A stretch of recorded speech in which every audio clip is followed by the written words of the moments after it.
A solidão engoliu Evdokia como um pântano escuro naqueles 40 dias sagrados. Fechou-se no mundo de 4 paredes, trancou a porta com força, como se quisesse prender não só os outros, mas também a própria sombra. Ninguém merecia entrar. Ninguém merecia vê-la assim, um espectro que vagueava entre os cômodos, os olhos vidrados buscando algo que nunca mais voltaria. A casa, antes cheia de vida, agora era uma carcaça vazia e esvaziada pelo mesmo homem que levará seu filho. Ó, pequeno Ocovim! Seu nome queimava como brasas na garganta e as noites eram povoadas por sonhos cruéis onde o menino a chamava, a voz fina e quebrada como vidro, mãe, mamãe. Ela acordava em sobressalto, os braços estendidos para o berço vazio, a respiração cortada pela dor. Só o silêncio respondia, espesso, sufocante como melado podre. As paredes suavam umidade, a fuligem da lareira apagada manchava o ar. O mofo crescia nos cantos, devorando a madeira, enquanto o cheiro das ervas secas antes, tão vivo, agora se misturava ao fedor da desolação. Até o Kutnik, o espírito protetor da casa, sofria em silêncio atrás do fogão. Não havia mais o calor familiar das chamas, nem o perfume do pão quente, nem uma gota de mel para adoçar sua existência. Nem mesmo os pratos da quaresma, nenhuma noz, nenhuma colher de chucrute azedo. Mas o que verdadeiramente o atormentava era o estado de sua dona. Evdokia, outrora uma jovem de rosto fresco, agora arrastava os passos como uma velha, os olhos fundos, a pele cinzenta. Uma sombra do que foi. Certa noite, o Kutnik não aguentou. Rastejou até ela, encolheu-se ao seu lado e cobriu-se com um farrapo da manta do bebê, fingindo ser a criança perdida. Talvez, pensou, ela o abraçaria, e a ilusão traria de volta a luz aos seus olhos. Evdokia acordou no chão gelado, os dedos crispados em torno de um touro de madeira embrulhado no pano. Por um instante, o coração disparou até que a realidade a golpeou. Com um grito rouco, atirou o pedaço de lenha longe e xingou o espírito, as palavras cortantes como facas. O Kutnik ferido recuou, ofendido. Tentará ajudar e em troca colheu apenas lágrimas e maldições. Sua paciência esgotou-se. Nas noites seguintes começou a se vingar. Derrubava potes das prateleiras, quebrava frascos de poções, rangia as tábuas do assoalho e arrancava os feixes de ervas pendurados. Mas Evdokia nem se mexia. Permanecia deitada, rígida como um tronco, a mente um deserto, o peito um buraco sem fundo. Pela primeira vez, a ideia de desaparecer lhe ocorreu. Que tudo arda. Que a peste vá à aldeia, que os bandidos do bosque saqueiem até as últimas tábuas, que o rio inunde aquelas terras amaldiçoadas e leve embora cada alma sem coração que ali respirava. Um golpe na porta a fez estremecer, mas ela não se moveu. Foi então que Dasha, sua irmã magra e ágil, esgueirou-se pela fresta trazendo nos braços um ramo de salgueiro e um embrulho de comida. Os olhos úmidos, a voz trêmula. Ivan está melhorando, disse, como se isso pudesse consolar. Ele me pediu, se você puder perdoá-lo, perdoe. Não teve coragem de vir. Vergonha por não ter cumprido a palavra. Evdokia virou o rosto para a parede, a voz um sussurro rasgado. Não é culpa dele. Vai embora. Dasha, porém, não se abalou. Deixou o pacote sobre a mesa, nozes, panquecas de trigo sarraceno, quissel de aveia, olhou ao redor e, horrorizada com o estado da casa, começou a agir. Acendeu o fogão, varreu o chão, recolheu os cacos. Reorganizou o que ainda podia ser salvo. Ao anoitecer, tudo estava em ordem. Evdokia não se virou uma vez sequer. Continuava imóvel, o olhar cravado na parede. Quando Dasha partiu, arrastando os pés com um suspiro pesado, algo dentro de Evdokia se mexeu. Será que ainda havia esperança?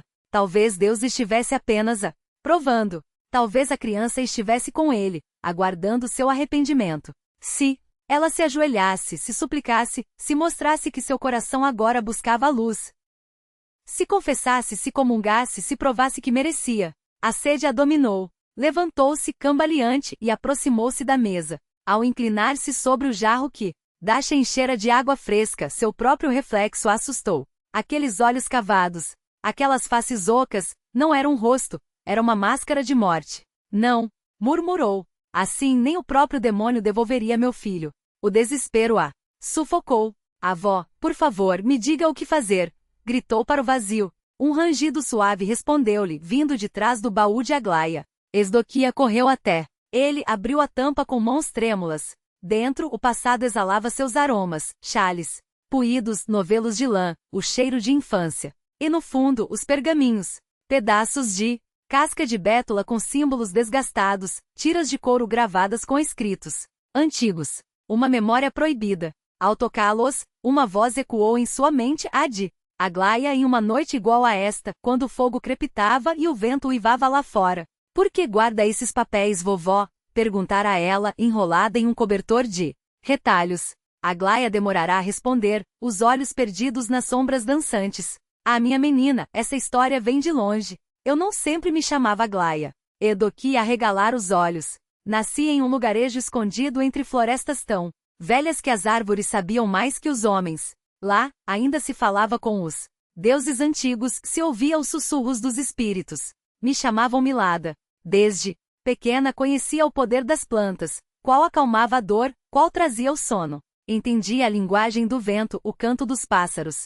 As pessoas vinham até mim, buscavam conselho, cura. Um dia, porém, chegou um velho de olhos penetrantes, capaz de ler almas. Essa menina virá comigo, disse. Ensino-lhe os segredos para moldar destinos, dobrar vontades. Aglaia baixara a voz. Mas eu queria apenas aliviar o sofrimento, não dominar vidas. Fugir foi minha salvação. O bosque me escondeu, cada folha me protegeu. Depois andei sem rumo de aldeia em aldeia, curando quem precisava. Abandonei meu nome e minha história, até que cheguei aqui, onde finalmente encontrei paz. Evdoquia, assustada, perguntara, e esses pergaminhos? São vestígios de um tempo que querem apagar. Conhecimentos perigosos capazes de alterar caminhos. Um dia, você precisará deles. Aglaia fechará o baú, e nunca mais tocaram no assunto. Agora, à luz trêmula da vela, Evdoquia compreendeu. Aqueles símbolos podiam devolver o que perderá. Passou a noite decifrando-os, os dedos sujos de tinta. Mente lutando para entender o que Aglaia não tivera tempo de ensinar. O coração batia descompassado. Se as palavras antigas tinham poder para mudar o destino, quem sabe não poderiam trazer de volta seu filho? A esperança, fina como um fio de seda, começou a tecer-se em seu peito. O que lia fazia estremecer. Aquelas páginas revelavam um saber ancestral sobre interferir nos destinos, e o preço amargo que tal ousadia exigia. Os olhos de Evdoquia ardiam de cansaço, as pálpebras pesadas como chumbo. Não percebeu quando o sono a venceu ponto em sonho. Aglaia apareceu. Seu olhar tão familiar carregava uma advertência. Silenciosa. A voz, trêmula como folhas ao vento, cortou a escuridão. Filha, abandona esse caminho. Não invoques a força antiga. Nada de bom virá se usares esse conhecimento para desejos próprios. És forte, não precisas trilhar veredas proibidas. Nem deverias. Assim como Lázaro não recebeu a graça divina, teu filho também não. Voltará por esse meio. Guarda os pergaminhos, porém. Chegará a hora em que não haverá outra saída. Saberás reconhecê-la quando ela vier. Evdoquia acordou com o corpo dormente, mas o coração mais leve. A casa já não era um túmulo de memórias. Esfregou o fogão até brilhar, bordou flores nos panos da mesa, alvejou as paredes com cal fresca. A Páscoa se aproximava e o lar deveria recebê-la em pureza. O Kutnik, aquele ser das sombras, não mais a assombrava à noite. Limitava-se a observá-la do canto escuro, paciente, como se aguardasse o desfecho de algo que só ele pressentia. Chegou a Semana Santa, tempo de jejum e penitência. Eudoquia ajoelhava-se até os ossos doírem, confessando culpas voluntárias e involuntárias. Às vezes erguiam-se os olhos para o berço vazio atrás da cortina, e as preces tornavam-se mais urgentes. Senhor, perdoa minha ambição. Devolve-me o direito de ser mãe. O rosto emagrecia. Os cabelos ganhavam fios prateados, as olheiras aprofundavam-se. Mas ela seguia, evitando o mundo, esgueirando-se para as vigílias noturnas por caminhos desertos. Na igreja, entre a multidão de fiéis, Evdoquia encostava-se à parede, o xale puxado sobre o rosto. O padre a vacunardia em fervor, seus olhos brilhavam, a voz ecoava como um sino pelos arcos do templo. Este é o dia da vitória sobre a morte, a passagem das trevas para a luz. Ela ouvia, e algo dentro dela, um gelo antigo, começava a derreter. Quando os sinos anunciaram a ressurreição, quando as vozes uniram-se em Cristo ressuscitou. Evdoquia repetiu em surdina, como se testasse a verdade daquelas palavras. Ao sair, a noite estava mais clara. Não era a cura que Desejava, mas uma fé renovada pulsava em suas veias, ecoando as palavras de Aglaia sobre a graça que transcende a magia. Após a Páscoa, o verão adiantou-se em dias quentes. A neve dera lugar a uma terra úmida, exalando perfume de vida. Ervas tenras brotavam ao redor da cabana, o galo esticava as penas ao sol, as galinhas ciscavam a terra solta. Evdokia, protegendo os olhos com a mão, pensou que não seria ruim ter mais um bicho no quintal. Um som insistente, uma voz masculina e o balido lastimoso de um animal interrompeu seus pensamentos. Droga, Marfa, entra logo, resmungou, fechando a porteira do curral. Correu para o pátio e deparou-se com Nicodim suado, arrastando uma cabra teimosa. Que diabo, homem? Por que força a pobre bicha assim? Saudações, Matuxa. Um presente para ti. O camponês enxugou a testa, ajustando o gorro descaído.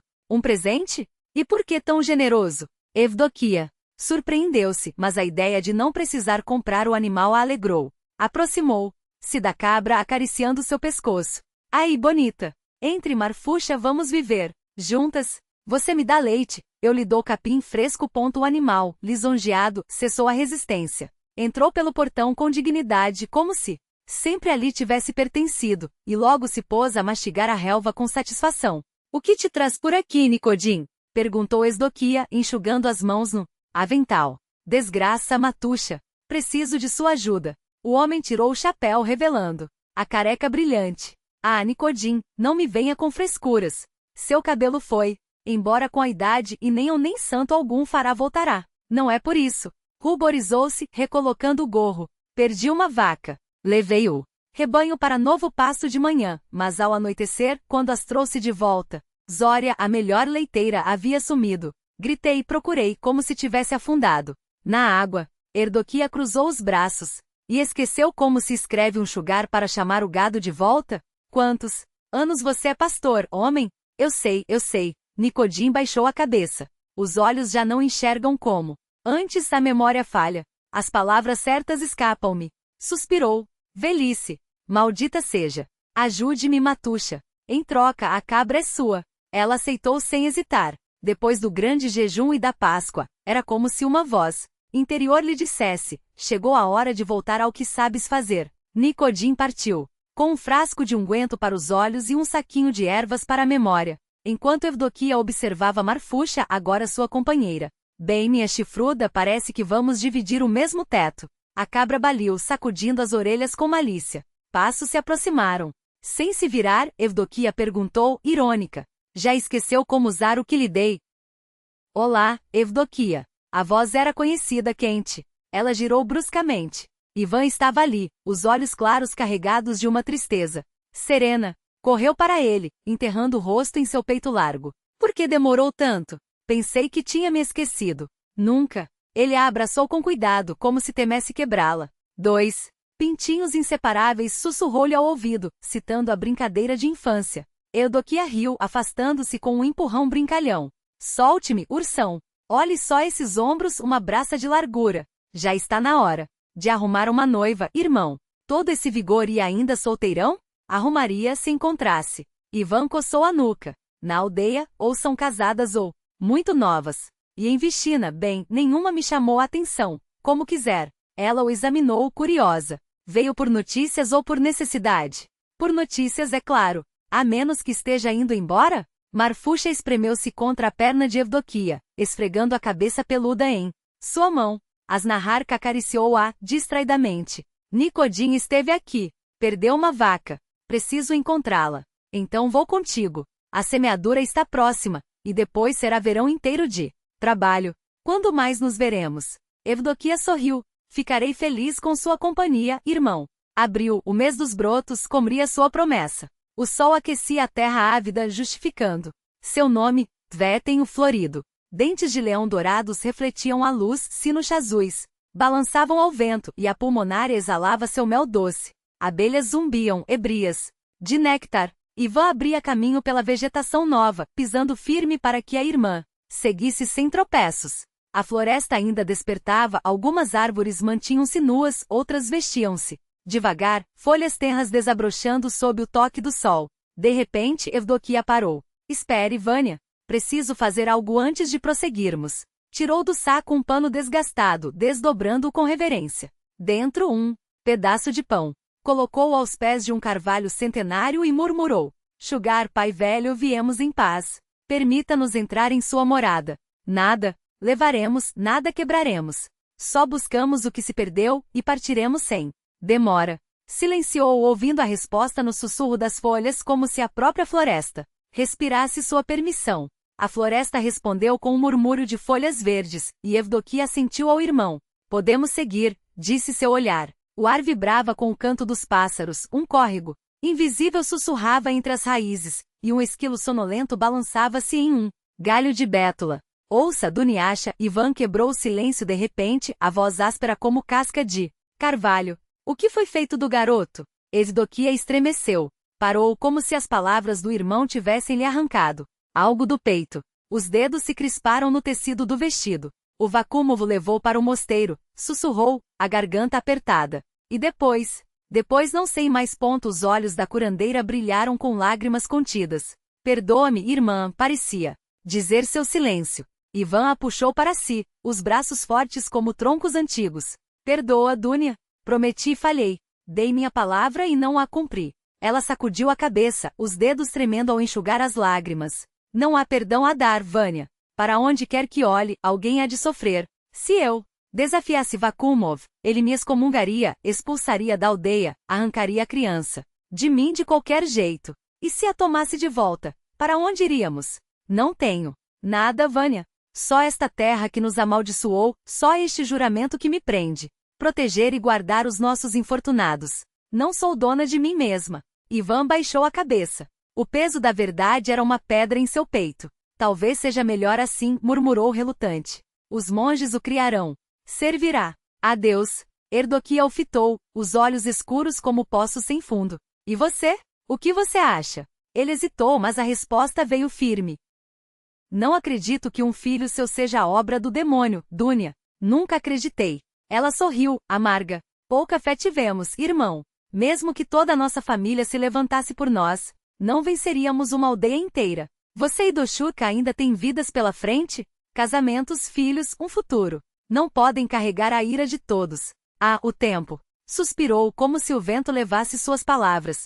Daqui a alguns anos, ninguém mais se lembrará. Mas o destino não se engana. Vamos, disse por fim, secando os últimos vestígios de lágrimas. Precisamos terminar antes do pôr do sol. Adentraram mais meia verstá na espessura da floresta. De repente, Ivan ergueu a mão, imobilizando a irmã. Ouviu? Evdokia inclinou a cabeça. Entre o farfalhar das folhas, um som fraco, quase imperceptível, gritos. É o Sachata chamando a fêmea, disse ela, pragmática. Abriu Vânia. Ah, natureza não dorme. Não é o uivo dele, Ivan franziu a testa. Conheço bem o som dos bichos. Eu vivo do que a terra dá, não de adivinhações, retrucou Evdokia, mas já se movia na direção do barulho. Vamos ver, pode ser uma zorrinha presa no pântano. Ivan resmungou, imaginando o trabalho de tirar uma vaca da lama. Com essas suas mãos de urso, você a carrega nas costas até a aldeia, zombou. Ela e os dois riram, aliviando a tensão. Os gritos ficavam mais nítidos à medida que avançavam, até que Ivan parou abrupto. Isso não é animal, é uma mulher. E antes que Evdokia pudesse reagir, ele já corria à frente, rasgando o tecido do casaco nos galhos, os pés afundando na terra úmida. Vânia, espere! Gritou ela, mas seguiu atrás, o coração batendo como tambor de guerra. Chegaram a uma clareira pantanosa. No centro, uma ursa imensa, de pelagem castanha, esmagava dois troncos apodrecidos com as patas, tentando forçar uma abertura entre eles. Debaixo dos galhos, um choro feminino abafado e desesperado. Pare, irmão. Evdokia segurou seu braço, mas Ivan já analisava a cena, os músculos tensos. Vou distrair a fera. Você tira a moça daí. Esqueceu quem sou? Ela o olhou com um misto de irritação e urgência. Dê-me um minuto. Vou acalmá-la com palavras. Avançou, as mãos erguidas em um gesto antigo. Murmurou. Fique imóvel, Cosmatinha, como pedra entre musgos. 3 pinheiros te guardam. Não sigas meus passos. A ursa nem piscou. Evdokia franziu a testa, tentou outro feitiço. Como a grama sob o orvalho adormece, como o mesgo na sombra descansa. Assim você, fera, deite-se em sono profundo. Nada. O animal continuava a arranhar os troncos, os dentes à mostra, a saliva escorrendo. Não adianta. Ivan impacientou-se. Ela vai esmagar a pobre coitada. Evdokia mergulhou a mão na bolsa de couro, retirando um fragmento de mica opaca. Sussurrou contra ele: o que os olhos não veem que você revele. Mostre-me a verdade oculta. Ao pressionar a pedra contra o olho, a visão se transformou. A ursa não agia por instinto. Algo a controlava. Não é ela, disse Evdokia, a voz baixa e tensa. Tem um anchute agrudado em suas costas. Um demônio parasita, sarnento e raivoso. Ivan cerrou os punhos. Então eu a distraio, e você salva a moça. Não temos tempo para rituais, Vânia. Ela tirou um pequeno saquinho de linho da bolsa. Quando a ursa estiver perto, jogue isto sobre sua cabeça. O cheiro vai espantar a criatura. E se não funcionar, reze para que funcione. Ivan pegou o saquinho e saltou para o centro da clareira, gritando: Ei, peluda! Olha aqui, carne fresca para você! A ursa ergueu a cabeça, as narinas dilatadas, o pelo eriçado. Um rosnado gutural ecoou, e ela se levantou sobre as patas traseiras, os olhos brancos de fúria. Evdokia não esperou. Assim que ouviu os passos pesados do irmão se afastando, correu para os troncos. Silêncio! Será que já era tarde? Saia! Chamou baixinho. Ela foi embora. Rápido, antes que volte. Debaixo da madeira podre, 2 olhos inchados de lágrimas brilharam. De verdade? De verdade. Venha. Uma mão trêmula emergiu, seguida por um corpo esbelto. Uma moça jovem, os cabelos desgrenhados, o vestido rasgado, mas com uma beleza que nem o medo conseguia apagar. Quadris largos, seios firmes, uma trança espessa até a cintura. Evdokia nunca tinha visto antes. De onde você é? E o que faz aqui? A moça engoliu em seco, as mãos ainda trêmulas. Sou de Berezova. Minha mãe me mandou colher ervas. Vi uma vaca perdida na borda da floresta, fui atrás dela, e a voz falhou. Aquilo me encontrou. Pensei que fosse morrer. Evdokia a segurou pelo braço, firme. Vamos, eu explico no caminho. A moça obedeceu, mas antes de sair, olhou para trás, curiosidade vencendo o medo. E vocês? Quem são? Eu sou Evdokia. Aquele que salvou sua pele é meu irmão, Ivan. Somos de Gorionovo, a 5 verstás daqui. Pensei que só velhos moravam por lá. Ainda há alguns jovens. Evdokia sorriu, quase imperceptível. E você como se chama? Bochena. Mas no batismo, Helena. Bochena é mais bonito. Evdokia a guiou para fora da clareira, onde a luz do sol finalmente rompeu as sombras. E então, no meio do campo, pastava tranquilamente uma vaca. Lá está ela. Bochena arfou. A maldita que me levou até aqui. Evdokia riu, secamente. Nada é por acaso. Olhou para o horizonte, onde Ivan surgia entre as árvores, acenando. Encontramos sua vaca perdida, Bochena. E pelo visto, meu irmão encontrou algo mais. Bochena corou, confusa, quando Ivan se aproximou, os olhos brilhando de uma maneira que Evdokia conhecia bem. Vou acompanhá-la até Berezova, anunciou ele sem tirar os olhos da moça. Não vá se perder de novo. Evdokia deu um empurrãozinho discreto em Bochena, que tropeçou para frente. Surpresa! Vá com ele. E não olhe para trás. Os dois se afastaram, e Evdokia os observou, os lábios curvando-se em um sorriso, que carregava mais do que alívio.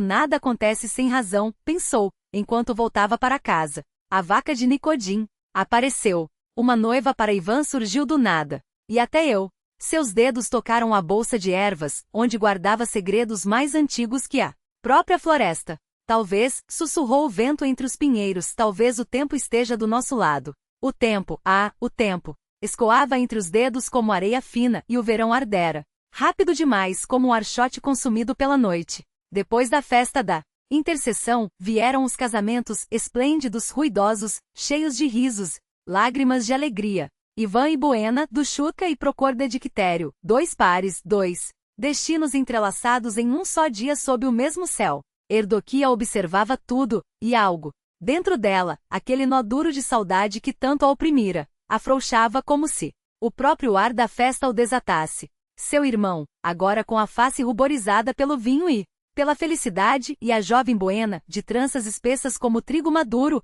do Chutka, sempre de riso fácil, ao lado do sério Procor, cujas mãos calejadas prometiam proteção. Sim, haverá felicidade para eles, pensou Evdokia, enquanto os olhos brilhavam com uma certeza que não era apenas esperança, mas conhecimento. A vida, é claro, lançaria suas provas, a fome, a doença, as brigas entre vizinhos, as tempestades que levavam as colheitas. Mas ela, as na charca, estaria lá para afugentar. As sombras, para amarrar fios de linho nos umbrais, para sussurrar palavras antigas. Sobre as brasas. Era para isso que existia. Outubro chegou carregando memórias quentes como o pão recém-saído do forno, mas que esmoreciam rápido, substituídas por uma melancolia espessa, pegajosa como alcatrão.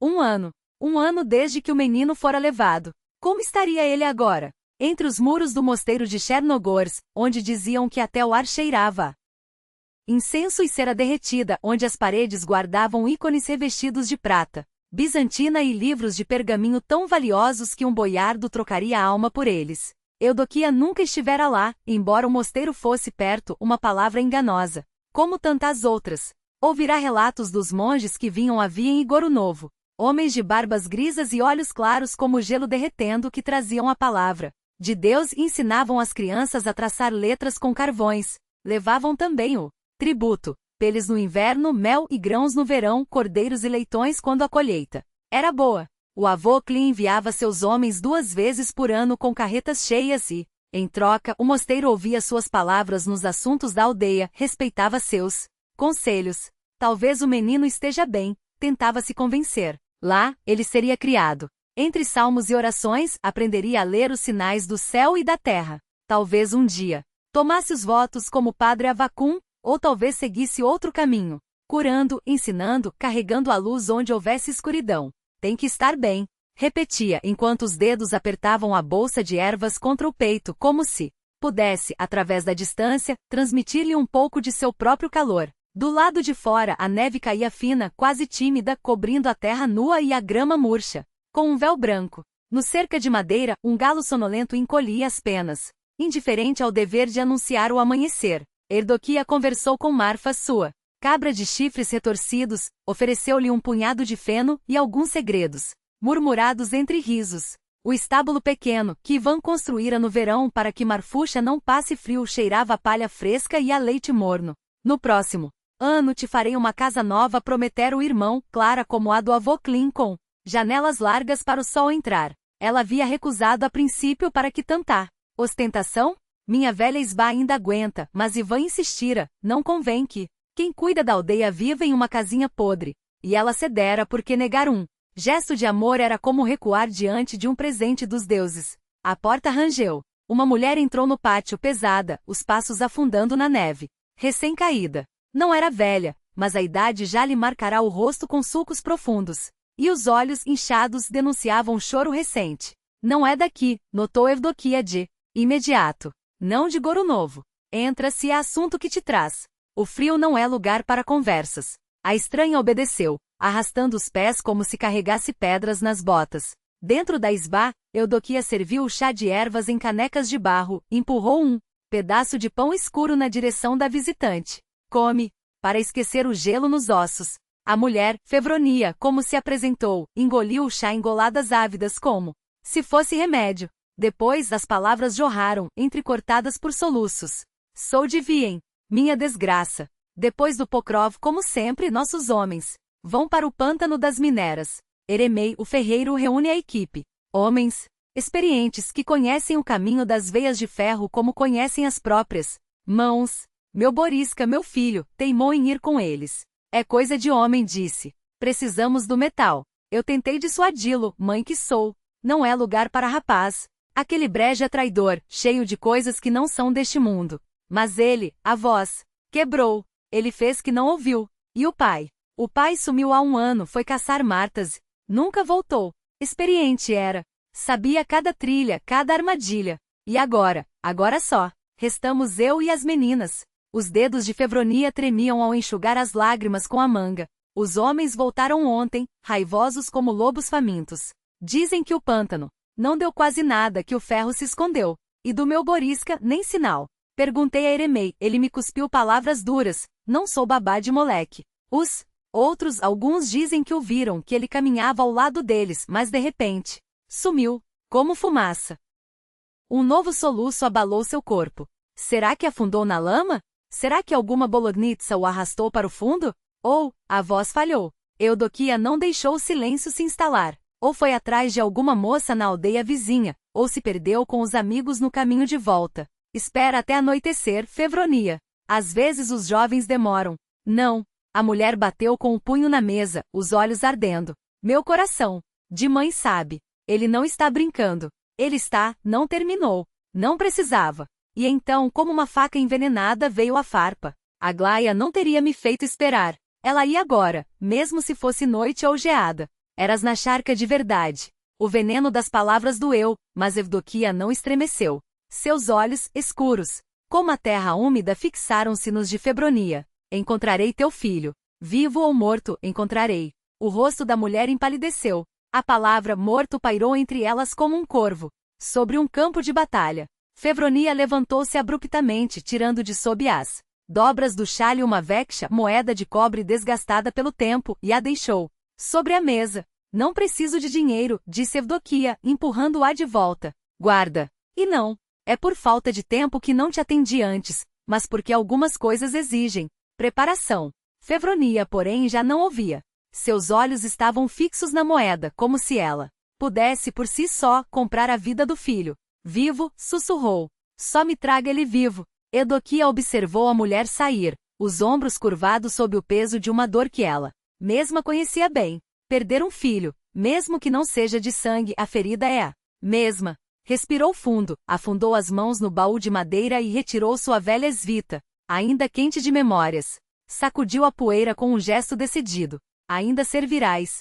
Dentro da bolsa de couro, organizou o que precisaria. Um feixe de artemísia para afastar o mal, fitas coloridas para amarrar os sinais nos galhos das árvores, um saquinho com pedra de fogo. Seus dedos hesitaram ao tocar o fragmento de mica, o último legado de Aglaia. Quase inútil agora, pensou, examinando as rachaduras que o tornavam frágil como folha seca. Mal dava para ver através dele, quanto mais distinguir os espíritos que se escondiam nas sombras. Precisarei de outro pedaço. Mas onde? A mica pura era rara, e os lugares onde se encontrava estavam guardados por coisas que não eram deste mundo. Fevronia esperava do lado de fora, envolta em seu chale, os olhos fixos no caminho que levava a Vien. Vamos, disse Evdokia, ajustando a bolsa ao ombro. Falarei com Eremei.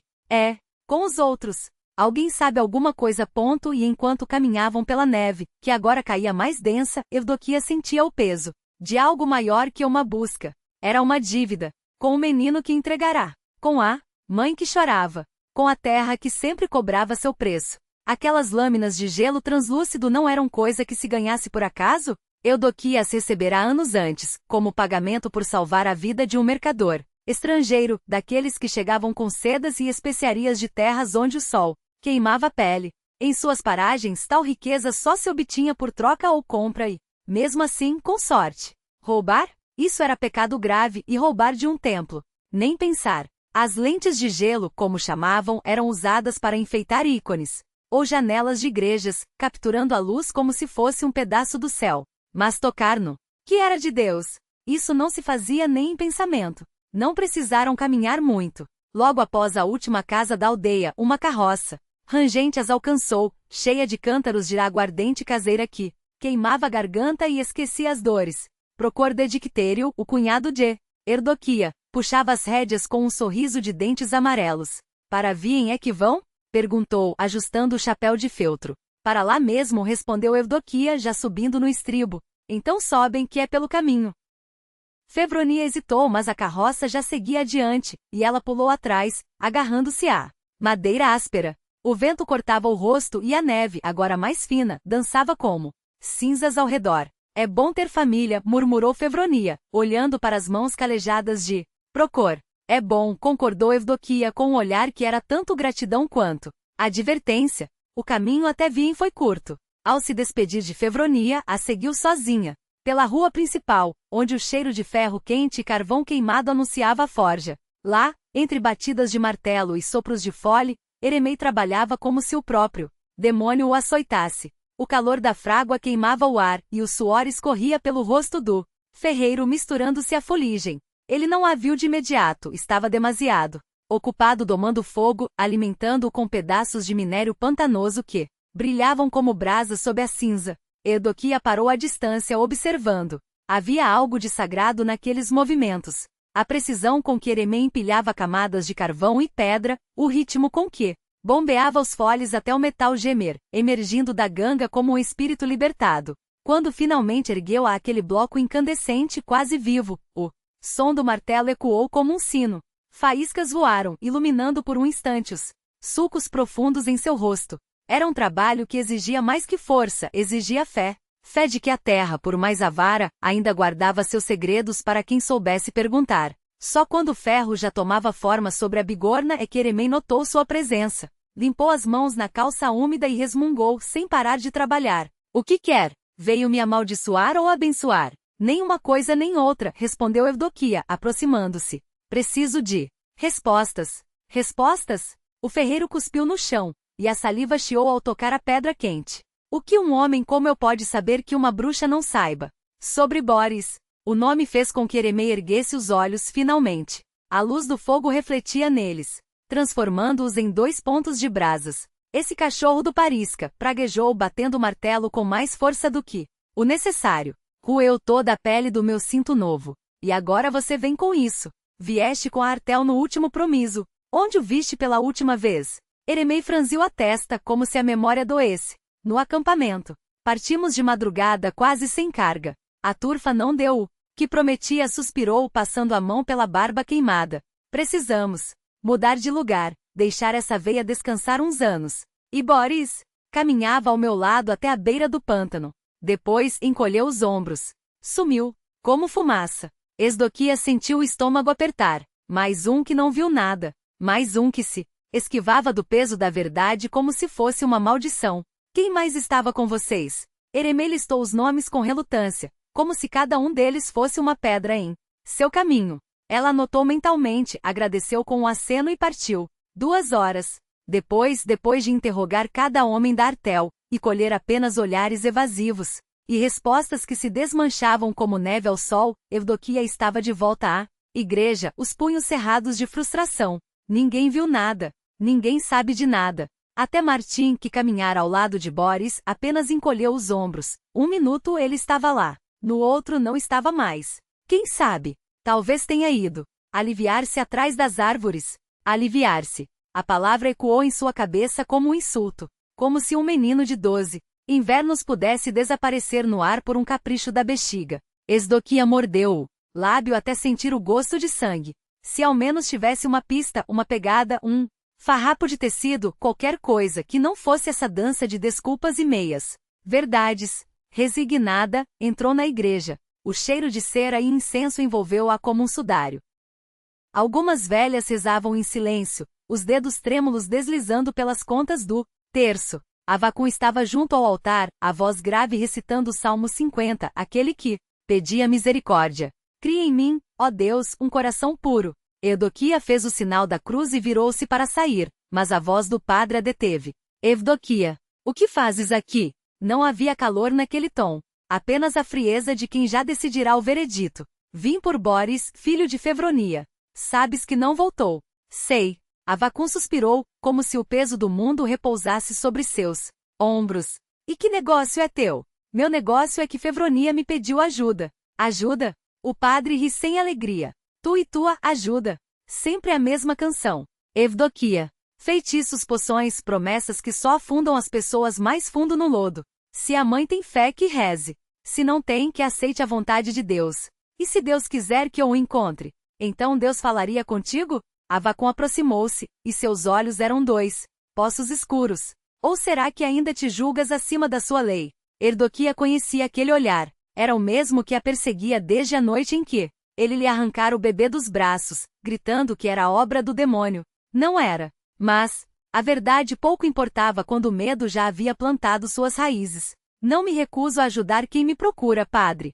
Tu sabes disso. E eu sei que se tivesses mais temor a Deus, guiarias essas almas para a igreja, em vez de alimentar suas ilusões. Ilusões? Ela sentiu fogo subir pela garganta. Chamas de ilusão quando uma mãe chora pelo filho? Quando o menino pode estar perdido na neve, com os lobos uivando ao redor? Se estiver perdido. Avacum cruzou os braços. Se foi a vontade de Deus levar-lo, nenhuma bruxaria o trará de volta. Evdoquia cerrou os dentes. Não adiantava discutir, mas havia uma coisa que só ele poderia lhe dar. Preciso de tua ajuda. Minha ajuda? O padre riu, incrédulo. Depois de tudo? Preciso de S. O silêncio que se seguiu foi como uma faca. A Vacum saberia por quê. Saberia que ela não pediria algo assim sem motivo, e que se o fazia, era porque o rastro de Boris já se apagava como cinza ao vento. Estás louca, murmurou ele. Ou pior, endemoninhada. Dá-me, padre. Sua voz era baixa, urgente. E eu te prometo, se encontrar o menino, levarei Fevronia até ti. Ela rezará. Ela acreditará. A Vacum olhou para o chão, como se a resposta estivesse escrita na terra batida. Por um instante, Evdokia pensou que ele recuaria. Mas então uma sombra moveu-se atrás dele e a voz de Granislava cortou o ar. Que barulho é esse? Evdokiuka. Por que não entras? O padre virou-se, e seu rosto era uma máscara. Nada, mulher. Ai, só veio pedir esmolas. Granislava franziu o senho, mas antes que pudesse dizer mais, Evdokia já se afastava, os passos ecoando como marteladas no silêncio. Não havia tempo para súplicas. Já era quase meio-dia, e ela não avançara um único passo. Em que estava pensando? A Vacum nunca cederia. Não por bondade, não por culpa, apenas porque o orgulho dele era mais denso que o chumbo nos sinos da igreja. Mas enquanto atravessava o campo em direção à floresta, onde pretendia recitar o feitiço de passagem entre os pinheiros, um grito a fez parar. Evdokiuka. Espera. Granislava corria desajeitada pela neve, o chale voando atrás dela como asas de um pássaro ferido. Ao alcançá-la, ofegante, estendeu um embrulho de linho grosso. Toma. Evdokia desdobrou. Dentro, frio e opaco, estava um quadrado de S do tamanho de sua palma. Levou-o à luz e o mineral brilhou como gelo sob o sol. Como? A Vacum deu, respondeu Granislava, com um sorriso que era metade desafio, metade tristeza. Não perguntei por quê, mas ele disse, hesitou. Disse que se não servir para o bem, a culpa será tua. Evdokia apertou o embrulho contra o peito. Não era perdão. Não era absolvição. Era apenas uma trégua, e por enquanto bastava. Agora, com a lâmina de gelo na mão e o vento uivando entre os galhos, ela poderia finalmente ver o que os outros não viam. Ver além da neve, além do silêncio, além das mentiras que todos teciam como teias de aranha. Porque Boris estava em algum lugar, e ela o encontraria. O que era aquilo? Evdokia interrompeu o padre com um gesto quase imperceptível, a voz baixa como sussurro do vento entre os juncos. Não guardes rancor dele, Grania. Não é por maldade. Ele responde perante Deus, deve guiar, fortalecer a fé, conduzir as almas ao Pai Celestial. Mas o teu caminho é outro. O velho sacerdote abaixou os olhos, os dedos trêmulos apertando o crucifixo. E tu, Grania, também achas que o que faço não vem da bênção divina? Perguntou Evdokia, sem desviar o olhar do horizonte cinzento. De outro modo não pode ser, minha filha. De outro modo não. A resposta de Graniava veio envolta em um sorriso cansado, como se as palavras pesassem mais do que as pedras do rio. Claro que é de Deus. Até o padre sabe disso.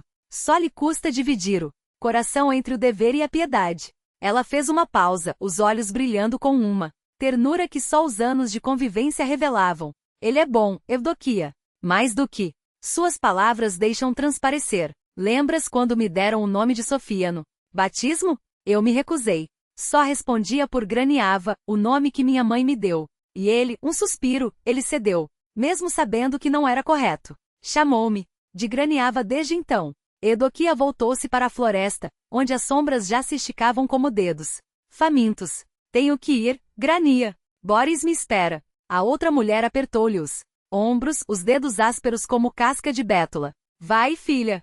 Faz o que tens a fazer, mas não guardes ódio dele. Seu coração é mais claro do que sua voz. Elas se abraçaram uma última vez, e Graniava traçou o sinal da cruz no ar sobre Evdokia antes de se perder entre as isbas do vilarejo, deixando para trás apenas o eco de seus passos na neve derretida. A cerimônia de apaziguamento estava completa. Agora só restava o boloto. Evdokia avançou, os pés afundando levemente na terra úmida onde a neve do amanhecer já se rendera ao sol pálido. 20 verstas até os pântanos de ferro. Se não demorasse, chegaria antes do anoitecer. Cada minuto de hesitação poderia custar a vida de Boris. Ela chamava por ele entre os troncos, a voz cortando o silêncio como uma foice. Boris! Boris voaçou. O eco devolvia-lhe apenas o murmúrio do vento. Será que se perdeu? Ou será que o Sugar, o espírito do boloto, se irritou com o garoto? Ou pior, arrepio lhe subiu pela espinha. E se a Bolornitsa, a dona das águas podres, pôs os olhos nele? O sol do meio-dia queimou rápido, como um pavio consumido pela chama. Quando Erdoquia percebeu, a luz já esmaecia, arrastando-se para trás das copas como um animal ferido. Se não apressasse o passo, a noite a engoliria no caminho. E então, teria que tatear na escuridão, onde cada passo poderia ser o último. Uma trilha pisoteada surgiu à sua frente, o rastro da brigada que voltará do boloto. Eudoquia dobrou para ela, acelerando. O ar esfriava. Sob suas botas a terra começava a gemer, úmida e traidora. Próximo, pensou. Muito próximo. A trilha se estreitou até virar um fio de prata entre os juncos, depois desapareceu por completo. À sua frente, o boloto se abria como uma boca faminta. Montículos cobertos de musgo apodrecido erguiam-se como costelas de um gigante morto. Entre eles, poças de água enferrujada cobertas por uma película que lembrava sangue seco. Troncos podres cravejavam a lama, e ao redor dos atoleiros a terra estava revolvida, como se algo ou alguém tivesse lutado para não afundar. Mais adiante, numa elevação, os restos de um acampamento, abrigos de troncos, galhos, círculos negros de fogueiras extintas. Eudoquia agradeceu em silêncio. Pelo menos não teria que dormir ao relento. Reuniu os gravetos deixados para trás. Acendeu uma fogueira na entrada de um dos abrigos e sentou-se, ouvindo o boloto respirar. Os pinheiros chiavam, esfregando seus galhos uns nos outros como velhas ossudas, contando segredos. Folhas mortas tremiam nas oseras e de vez em quando clarão amarelado, gás dos pântanos, acidia da lama antes de se apagar, deixando no ar o cheiro azedo da podridão. Algo se mexeu na folhagem, pensou. Evdoquia. Um rato? Um demônio menor? Uma ave noturna gritou rasgando a noite. Com seu lamento.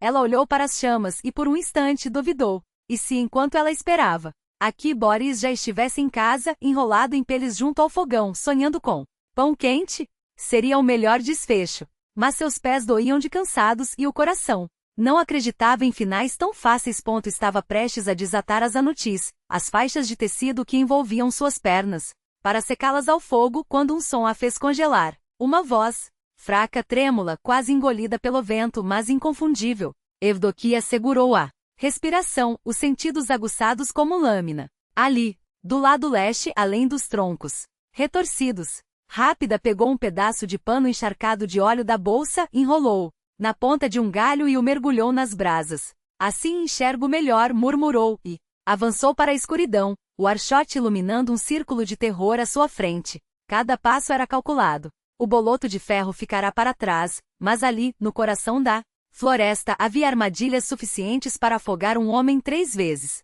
De dia, até os olhos enganam, lembrava-se. Parece uma clareira, e quando pisas, a terra te arrasta, como se fosses um fardo. A voz tornou-se mais clara, doce, dolorosa, uma canção que arranhava a alma. Juntos estaremos para sempre. Lá no fundo, onde a luz não chega. Evdoquia parou. Entre os troncos, algo se movia. Não era o ruído grosso de uma bolornitsa nem o riso agudo de uma rusalka. Aquilo cantava. E o canto vinha, acompanhado de um som úmido, como se alguém batesse na água com mãos lentas, murmurando palavras submersas. Ela apertou o archote, a testa sulcada por uma rugas profunda. Que demônio é esse? Conhecia as artimanhas das criaturas dos pântanos. A bolornitsa cuspia lama e arfava como um animal afogado. As rusalki, essas sim, atraíam com canções, mas só onde as águas eram limpas, onde salgueiros choravam sobre as margens. Aqui não. Há salgueiros. Não há beleza. Só podridão. E então, como se o próprio boloto tivesse ouvido seus pensamentos, o canto cessou. Eudoquia cravou o archote numa touceira de musgo e começou a murmurar, as palavras saindo entre dentes como facas. Vento, espalha-te, treva, dissolve-te. Luar, rompe a névoa, água negra, revela-te. Rasga o véu que esconde o oculto. Mostra-me o que os olhos não veem, o que a noite esconde. O ar tremeluziu. Uma luz pálida como a superfície de um lago sob a lua, ondulou diante dela. Por um instante permaneceu imóvel, depois deslizou serpentina até a beira da lama, e desapareceu. O silêncio que se seguiu foi tão denso que parecia sólido. Até o boloto deixou de respirar. O archote apagou-se com um chiado. Eudoquia amaldiçoou baixinho, tirando do saco um embrulho cuidadosamente guardado. Um fragmento de esluda, a mica translúcida que revelava o invisível. Segurou-o contra os olhos e varreu a escuridão com o olhar. Nada. Quem quer que tivesse cantado desaparecera sem rastro. Com um suspiro amarrou um pedaço de pano vermelho num galho próximo, uma marca para não se perder na volta, e sentou-se sobre uma touceira, os dedos tamborilando nas coxas. Os homens voltaram do boloto à noite. Boris deve ter-se perdido no mesmo horário. A não ser que não fosse a noite o problema. Porque a coisa que habitava aquele lugar não se comportava como os demônios que ela conhecia. Seus feitiços não a revelaram. A esluda não mostrou seu rosto. Talvez fosse o amanhecer, aproximando-se como um ladrão que espantava as criaturas das trevas. Ou talvez, e esse pensamento a gelou até os ossos, talvez ela estivesse procurando no lugar errado. Enquanto ponderava, a névoa noturna começou a se dissipar, substituída por uma claridade azulada precursora da aurora. Eudoquia olhou para a margem do pântano, onde momentos antes, a luz fantasmagórica dançara sobre a água. Algo brilhava entre os juncos. Algo que não estava lá antes. O brilho não era frio como o da lua. Era um rubor ardente como brasas sob cinzas. Eudoquia ergueu-se, os ossos rangendo de exaustão, e contornou a lama com passos calculados, seguindo a trilha quase apagada que serpenteava entre os juncos. Cada movimento era uma prece silenciosa para que a terra não a atraísse. Quando se aproximou, viu um cinto encharcado coberto de limo e manchas de ferrugem, seu vermelho desbotado como sangue seco. Ao desdobrá-lo, os dedos trêmulos roçaram a trama grossa do tecido. Do avesso, bordados com fios desgastados pelo tempo, as palavras sagradas se revelaram, vivos em adjutório, o Salmo de Davi. Eles são o nome do servo de Deus, Boris. Um suspiro pesado escapou de seus lábios. Boriska, o menino que sumira como fumaça ao vento. Não seria dele aquele cinto? Um talismã assim não se abandona à toa. Eram feitos nos mosteiros, abençoados para proteger os viajantes e soldados da nechiche das criaturas que espreitam nas sombras. Objeto de valor raro entre camponeses, quanto mais nas mãos de um rapaz ainda verde para o casamento. Estranho que Fevronia, sua mãe, não tivesse mencionado nada. A curandeira enrolou o cinto com cuidado, guardando-o na bolsa de couro. Tinha até o pôr do sol um dia inteiro para preparar-se para desvendar que força, ou que mão, arrastar o garoto para aquele brejo maldito. Com gestos precisos, colheu galhos retos do chão, amarrando em cada ponta um talo de artemísia seca. Um a um, fincou-os na terra úmida, traçando um círculo invisível ao longo da borda do pântano. Uma barreira. Se a nechiche ousasse escapar ou atacar, a proteção a manteria presa na lama. Virou-se para os quatro ventos, murmurando palavras antigas, um feitiço de guarda que selava o espaço como um lacre. Depois, acomodou-se sob a sombra tortuosa de um amieiro, a casca rugosa como pele de réptil, e esperou. O silêncio era espesso, sufocante. O dia passou sem um sopro, sem um ruído. O sol, outonal, pálido e preguiçoso, escondeu-se atrás das copas antes que ela percebesse. As trevas desceram como um manto úmido, e com elas veio o arrepio da noite. A névoa engoliu tudo, fria e pegajosa. Então o bosque acordou. O uivo da coruja cortou o ar, agouro de morte. Folhas farfalharam sem vento, galhos estalaram como ossos quebrando. Na escuridão viscosa, cada som era uma ameaça. Mas o coração de Eudoquia batia firme. Aquilo não era o que ela buscava. A lama permanecia muda. Nenhum clarão, nenhum espirro d'água. Por um instante duvidou. Será que a noite anterior fora apenas um delírio de cansaço? Até que a superfície do pântano começou a tremer. Primeiro, leves ondulações, como se um suspiro a tivesse tocado. Depois, no centro da água negra, algo se condensou, uma mancha difusa, como nuvem se desenrolando.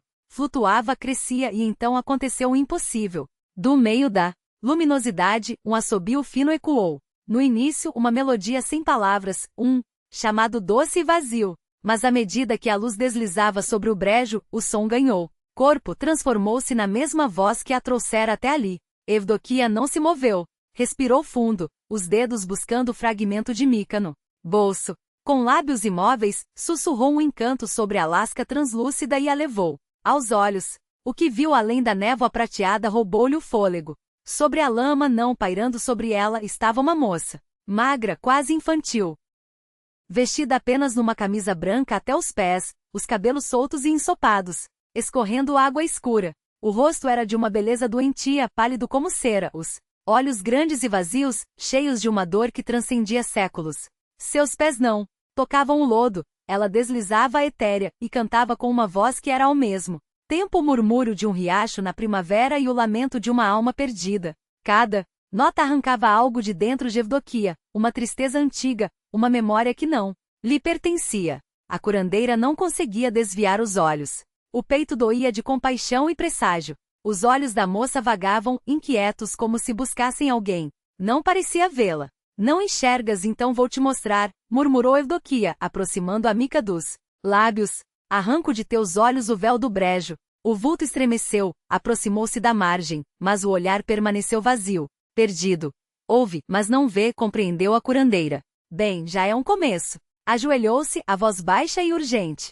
Fala, minha pobrezinha. Como te ajudo a descansar? Por que afogas os rapazes? Foi você que levou Boriska? Sua mãe chora até os ossos doírem. Devolve-me o corpo do menino. Que necessidade tens dele? Em troca te prometo ajuda. Só me diz. Como? O espírito vacilou, recuou para o centro do pântano, a luz se apagando como uma vela. Ao vento. Espere! Gritou Evdokia, estendendo a mão para o clarão que se desvanecia. Quero te ajudar. Demasiado tarde. Um suspiro escapou-lhe amargo. Olhou para o leste, onde o céu começava a clarear, uma faixa cinzenta rasgando a noite. Pouco tempo. Seus olhos voltaram ao ponto onde a aparição desaparecera, e então notou algo pequeno, semi-enterrado na lama, onde antes encontrara o cinto de Boris. Contornando a borda do brejo, apanhou-o com pressa. Girando o objeto entre os dedos, franziu a testa. Que diabo é isto? Parecia um crucifixo, mas não como qualquer outro. Do tamanho de uma palma mais uma caixa do que uma relíquia com a figura de Cristo esculpida em relevo. Tentou abri-lo, mas a ferrugem selara as dobradiças há décadas. E agora? Desafiou o pântano, que permanecia mudo. Para onde isto me leva? Uma ideia a golpeou como um raio. Não podia ser um crucifixo daqueles e tão próximo, a menos que viesse do mosteiro de Chernogorsk. Lembrou-se, aquelas terras pantanosas já pertenceram aos monges. 5 verstas no máximo. Mas que ligação teriam os servos de Deus com uma alma penada e um garoto desaparecido? Evdokia lançou um último olhar ao brejo. Na luz cinzenta da madrugada ele jazia, imóvel, guardando seu segredo sob um sudário de névoa. Ah, menina, sussurrou. Quem te fez isto? Quem te arrastou até aqui? Silêncio. Não importa. Descobrirei. Ajustou a bolsa no ombro, sentindo através do tecido o peso do cinto de Boris e do crucifixo enigmático. 2 pistas. 2 pontas de um fio que a levavam ao mesmo lugar. Caminhou com cautela pela trilha estreita, contornando a lama até emergir no Barelon. A floresta densa, ainda sonolenta, envolta em névoa matinal. Gotas pendiam das folhas amareladas e dos ramos de pinheiro, caindo como lágrimas. Teias de aranha, tensas como cordas de alaúde, brilhavam com pérolas de orvalho. O chão chia sob seus pés. Troncos caídos cobertos de musgo e líquens apodreciam em silêncio. Quando finalmente alcançou a antiga estrada florestal, o caminho estava claro. Uma trilha batida, sinuosa entre pinheiros e abetos, subindo suave em direção às montanhas. O caminho para Chernogorsk. E foi então que, vindo da direção oposta, avistou uma figura encurvada sob o peso de uma cesta nas costas. Um noviço, quase um menino, com um buço claro sob o nariz ainda rosado de juventude. Ao avistar Evdokia, ele congelou no lugar. Seus olhos, rápidos como um pássaro assustado, percorreram a curandeira da cabeça aos pés, mas nenhuma palavra escapou de seus lábios trêmulos. Baixou a vista como se o chão guardasse segredos que não ousava revelar, e seguiu seu caminho, sumindo na curva da trilha, com passos apressados. Mais adiante, onde a estrada faz uma volta brusca entre os abetos, 2 monges de hábitos escuros desciam em direção a ela. Um guiava uma cabra magra por uma corda grossa, cujos chifres retorcidos raspavam os galhos baixos, o outro carregava aos ombros um saco de estopa, deformado pelo peso de algo que rangia a cada passo. Ao perceberem a viajante, ambos pararam. O mais velho, rosto sulcado por rugas profundas como fissuras em pedra antiga, ergueu as sobrancelhas espessas e seus olhos, estreitos como fendas de uma porta fechada, examinaram Evdokia com uma curiosidade que não chegava a ser hostil. Kogo gospod vedio? Perguntou, a voz áspera como casca de carvalho. E do Canastoiátelio. A resposta de Evdóquia foi seca, sem rodeios. Voprose. Yes. Nado Pogovorite. Vou ao abade. Há perguntas. Preciso falar. Os monges trocaram um olhar. Algo silencioso passou entre eles, talvez. Desconfiança, talvez apenas a prudência de quem vive atrás de muros sagrados. Oh, mais novo, cujos dedos ossudos apertavam a corda da cabra com força desnecessária. Deu um passo para o lado e assentiu com a cabeça, indicando o caminho à frente. Tam, verke e nalevo. Vratnaya kalika. Ali para cima e à esquerda. O portão. Lateral. Blagodarstuvuiu. Eudóquia limitou-se a um aceno curto, sem sorrir. E seguiu. Adiante, os pés afundando levemente na terra úmida da trilha. Cada passo a levava mais perto do mosteiro, mas também mais fundo em uma sensação opressiva, como se o ar se tornasse denso demais para respirar. Não era medo, não exatamente. Era o pressentimento de que aquela estrada não a conduzia apenas aos portões de Chernogorsk, mas à beira de um abismo escuro, onde algo há muito enterrado começava a se mexer. Quando finalmente alcançou os altos portões de madeira escura, reforçados com faixas de ferro enferrujado, Evdóquia ergueu o anel de metal pesado que pendia de uma corrente grossa. 3 batidas secas ecoaram pelo madeirame. O ferrolho rangeu e na fresta estreita que se abriu apareceu um rosto pálido, anguloso como lâmina de faca. Um monge porteiro, cujos olhos claros a fitavam com uma atenção que não era nem hostil nem acolhedora, apenas vigilante. Kogo Gospod, priviol kovraton sfiatoi obteli. Quem o Senhor trouxe aos portões desta santa morada? Podelu vazonumu canastoiátelio e Efremu Prisla. Vim por assunto urgente ao abade Efrem. Respondeu Eudóquia sem baixar o olhar. O ferrolho rangiu novamente, e uma das metades do portão abriu-se apenas o suficiente para que o porteiro, magro a ponto de sua túnica parecer flutuar ao redor dos ossos, saísse e a examinasse com um olhar rápido profissional. Não fez perguntas. Não havia necessidade. Sleduz Anoi. Siga-me. Ela atravessou o umbral, e o mundo mudou. O corredor estreito sob a igreja do portão era úmido, impregnado do cheiro de cera e incenso antigo. As paredes, escurecidas pelo tempo, pareciam absorver os sons, deixando apenas o eco dos seus próprios passos. Quando emergiram no pátio interno, Evdóquia sentiu o peso do século sobre si. Tudo ali respirava uma lentidão deliberada, como se o tempo tivesse sido domado e amansado pelos muros do mosteiro. À direita, o longo edifício das celas, suas toras enegrecidas brilhando com uma camada fresca de alcatrão. À esquerda, uma horta cercada por uma treliça de varas entrelaçadas onde 2 monges, curvados como ceifadores em miniatura, arrancavam nabos murchos da terra endurecida. Pôs no uzi bratia, dlia sororosaia, murmurou Evdóquia para si mesma, sacudindo a cabeça. Tarde demais, irmãos, para a colheita. Mais adiante, junto ao poço de Balancim, um grupo de monges preparava telhas de madeira para consertar os telhados. O ar cheirava a aspe úmido e piche quente. Noviço passou correndo, derramando água de um balde que chacoalhava em suas mãos trêmulas, tão perto que as gotas salpicaram a saia de Evdóquia. No fundo do pátio, erguendo-se como sentinelas, estavam os 3 troncos do templo principal. A torre do sino, esguia como uma vela acesa, e as 2 construções mais baixas, o altar e o refeitório. A madeira dourada e recente já começava a escurecer. Nas bases, onde as chuvas passadas haviam deixado sua marca, Evdóquia sentiu um arrepio. Não era o frio, era a estranha dualidade daquele lugar, a reverência pelo trabalho dos homens de Deus e, ao mesmo tempo, um presságio sutil, como uma folha seca carregada pelo vento, que lhe sussurrava que algo ali não estava em paz. Postos des. Espere aqui, ordenou o porteiro, detendo-se aos pés da escada, que levava à varanda de madeira, e desapareceu na penumbra da entrada. Evdóquia ficou sozinha na plataforma, ouvindo o martelar ritmado da forja em algum lugar nos fundos do mosteiro, enquanto sobre os telhados, com um bater de asas secas, voavam corvos em bandos desordenados. O vento trazia o cheiro de fumaça e terra molhada. A porta de teixo rangeu ao abrir-se, e uma voz suave a chamou. Ela cruzou o alto batente. O cheiro de ladano, denso, quase sufocante, envolveu-a como um manto. Evdóquia fez o sinal da cruz diante dos ícones que revestiam as paredes e permitiu que seus olhos se ajustassem à penumbra. A cela do abade era surpreendentemente espaçosa e clara, as paredes cobertas por um reboco branco que refletia a luz trêmula de uma lâmpada a óleo. No canto, uma Pequena fornalha em formato de meia-lua, estranha, como nada que já vira, subia pela parede até desaparecer no teto, como se fosse parte viva da construção. Sobre as prateleiras, livros encadernados em couro desgastado. E do outro lado da mesa de carvalho escuro, um velho de hábitos negros, cuja barba curta e cabelos grisalhos brilhavam como fios de aço à luz vacilante. Seus olhos severos, mas não cruéis, encontraram os dela. Blagoslovi, Oti. Abençoe-me, pai. Curvou-se Erdóquia. O abade Efrem levantou-se lentamente, traçando no ar o sinal da cruz sobre ela.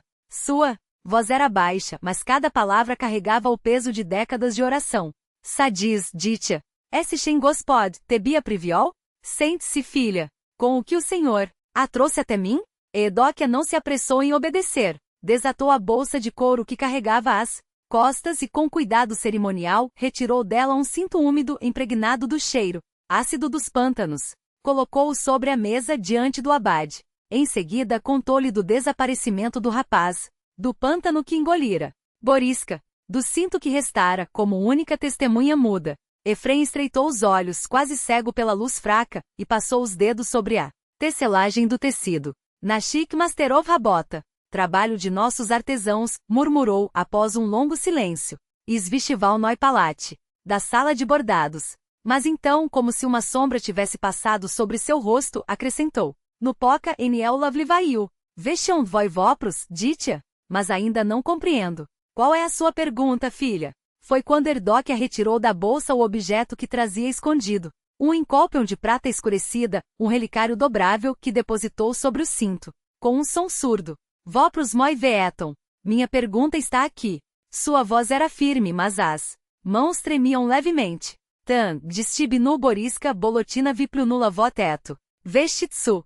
Odumaesiamni, ot, shotuona cactos viazana s vachei obtélio. Onde Boriska desapareceu, o pântano cuspiu isto. Parece-me, pai, que esta coisa está, de alguma forma ligada a este mosteiro. Efrem, que já se inclinara para trás na cadeira, ergueu-se de um salto, como se uma corrente elétrica o tivesse percorrido. Seus dedos nodosos fecharam-se sobre o relicário com uma força que fez estalar as juntas. Seu rosto era uma máscara de espanto. Os olhos arregalados, os lábios trêmulos. Gospod Milostivi.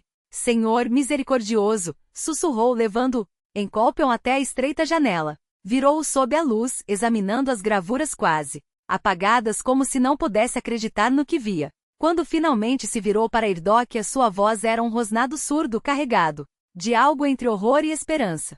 Otuda utebiaeto? De onde você tem isto? Ela não recuou. Luxis Kazite, Ot, Kaktakaya Stukovina ou Chutlas, na Rudnik Bolota que vê. Piativior Stakova chego Monastíria. Melhor me diga, pai, como uma coisa dessas. Parou nos pântanos de Turfa, a 5 verstas do seu mosteiro. O monge não era estranho a si mesmo. Quando ele e Efrem retornaram à cela, sobre a mesa já repousava um maço cuidadoso de papéis, amarrado com barbante. Aqui estão, disse o igumeno, desdobrando os registros com dedos que pareciam pesar mais do que o pergaminho. Aqui estão nossos contratados naquele verão. Vamos ver. Ele espalhou as folhas, apoiou-se na mesa e começou a ler em voz alta, como se as linhas pudessem trair um segredo ao serem pronunciadas. Isgorioni Stiepan Gavrilov, filho de Yemelian, por alcunha Krevets, Anizim Bitkol, das alturas de Piotr Savich, Ushim Priakin, Lucas Trashov, de Beriozoka II, Zakari Trofimovo e Yakov Tiuria, e de Klinovka apenas um Demian por alcunha, Pevum, registrado como carpinteiro. Efrem ergueu os olhos para Erdóquia, e naqueles olhos havia uma pergunta que não precisava ser feita. Alguém desses nomes poderia estar ligado ao que você nos revelou?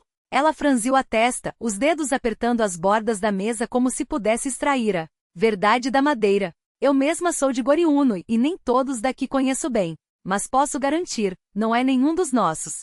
Sua voz era firme, cortante como uma foice. Nenhum homem destas terras levantaria a mão contra uma relíquia. Poderia, quem sabe, importunar alguma moça em hora ruim, mas roubar dos santos? Jamais. Fez uma pausa e seu tom se suavizou quase reverente. E o padre? Avacum, ele vigia sua grei com mão de ferro. Um homem de fé inquebrantável. Avacum. Efrem repetiu o nome como se ele carregasse o peso de uma bênção. Uma voz digna de Deus nas alturas. Seus olhos brilharam com uma lembrança.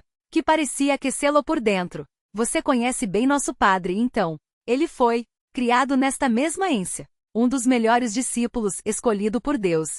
Sua voz ganhou um tom mais quente, quase paternal, enquanto as palavras fluíam, como um rio de memórias. Quando ainda era um menino, uma praga cruel assolou nossas terras. 2 de seus irmãos foram levados pela febre. Sua mãe, Cláudia, prometeu, se o menor sobreviver, eu o entregarei ao serviço de Deus. Ó, Senhor ouviu. Quando Avacum se fortaleceu, Cláudia o trouxe até nós, para que fosse criado e servisse. Um sorriso suave tocou seus lábios.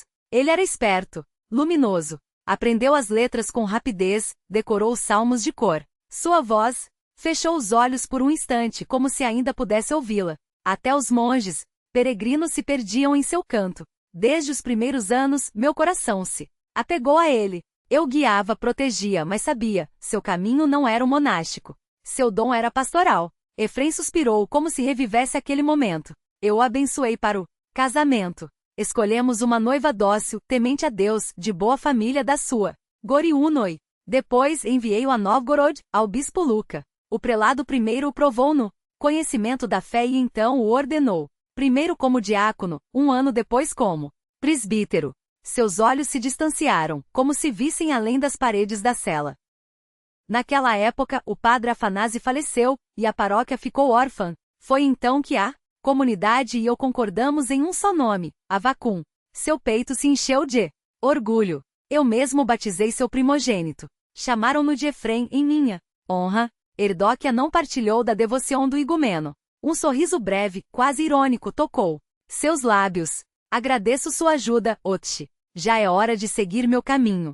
Ela se levantou decidida, mas a voz de Efrém a deteve, suave como uma armadilha de seda. Espere, filha. Até agora você não revelou seu nome, nem como se envolveu nisto tudo. O coração de Erdóquia gelou. Esperava que o igumeno, eufórico com o retorno da relíquia, esquecesse a pergunta.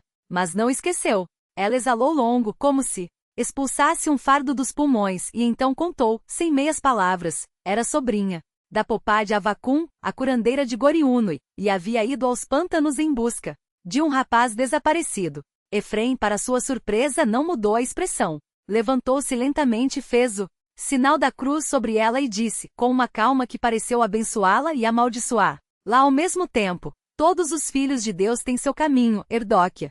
E o seu, seja ele justo ou não, só o Senhor julgará no dia do juízo. Seus olhos, porém, brilharam com algo mais, uma intuição que parecia vir de além. Mas não é por acaso que foi por suas mãos que a relíquia voltou. Estendeu a mão, como se oferecesse um refúgio. Esta ência sempre terá um lugar para você.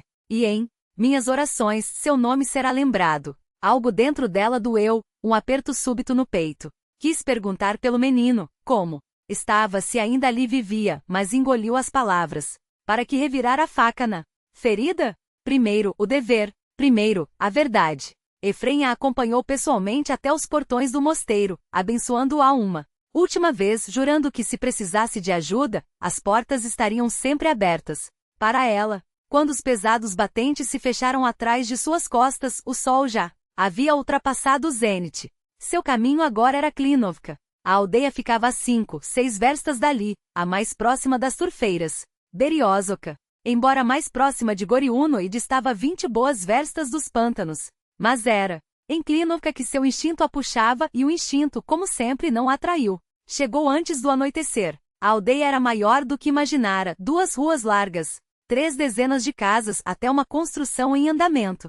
Crianças corriam entre as casas rindo enquanto jovens passeavam pela rua principal. Em um banco baixo, diante de uma isbá, 2 velhas a observaram aproximar-se com olhos turvos, mas sorridentes. Dobrogos Dorovia, a voz. E a você também, filhinha. Uma delas piscou sem dentes. Não é daqui não. É. De onde vem?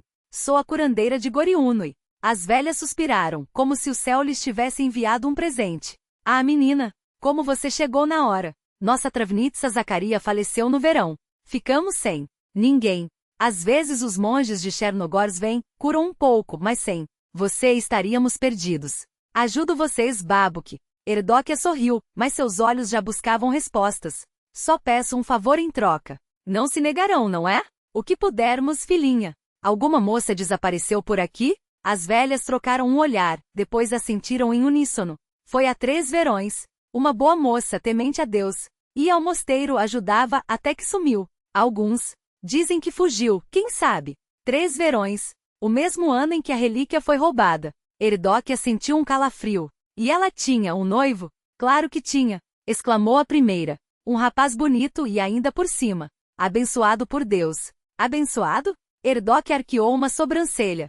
Com a voz menina. A segunda velha riu sem dientes. Cantava e tocava a Zaleika de um jeito que fazia o coração chorar. E ainda por cima era filho de carpinteiro, seguia os passos do pai. E como se chama esse? Zolotogolosi? Demian. Demian Pevum. A primeira velha acrescentou maliciosa, alguns o chamam de Krasnobori por causa da barba ruiva. E onde posso encontrá-lo? Vá até o fim da rua. É a última casa, onde a juventude se ajunta. À noite, ele toca e canta para todos.